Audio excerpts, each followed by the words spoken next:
Hi, partners. Here are some questions about how to prevent wire fraud. Question 1. Do you think it's important to teach class on electric fraud in college and university? Because answer. It is extremely important because through education, the vast majority of people know the types of fraud that occur in electronic media, and it's also possible to know what to do in case of fraud. Question 2. At home, are you more careful with pages that require personal information? Answer.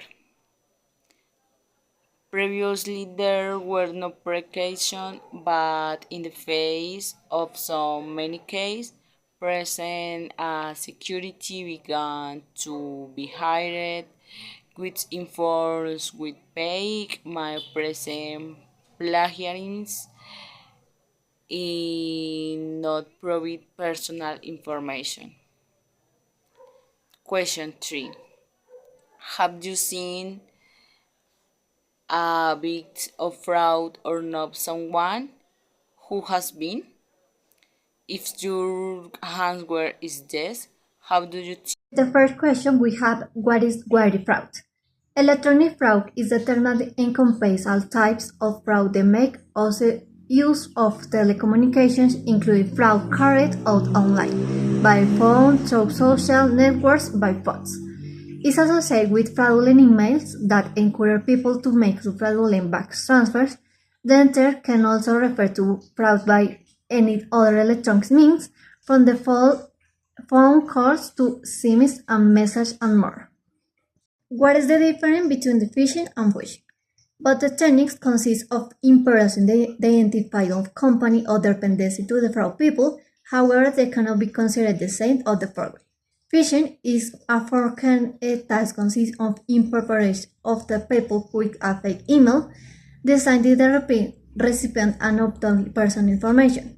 And spoofing is referred to a scam at which the cybercriminal is to identify of the user or organization with malicious intent and doubtless mal or beauties. And what are the most common electron frauds? Some of the most common fraud attacks are spam, fake emails with malicious attachments, ransomware, or dark hackers. He is malicious apps. Well, just to continue, I will add some questions and also the answer of them. The first question is, in which ways education can be used to promote responsible behavior and prevent electronic fraud? Education can promote responsibility and prevent electronic fraud by teaching individuals about safe actions and also to identify the suspicious activities without missing to provide them security systems while sharing their sensitive information. Next question. What role do educational institutions play in preventing security and electronic fraud? They play a role in promoting electronic fraud by implementing online security educational programs and in current curricula and resources that can be accessible to students. Third question. How can education promote collaboration between individuals and organizations, also governments, to prevent electronic fraud?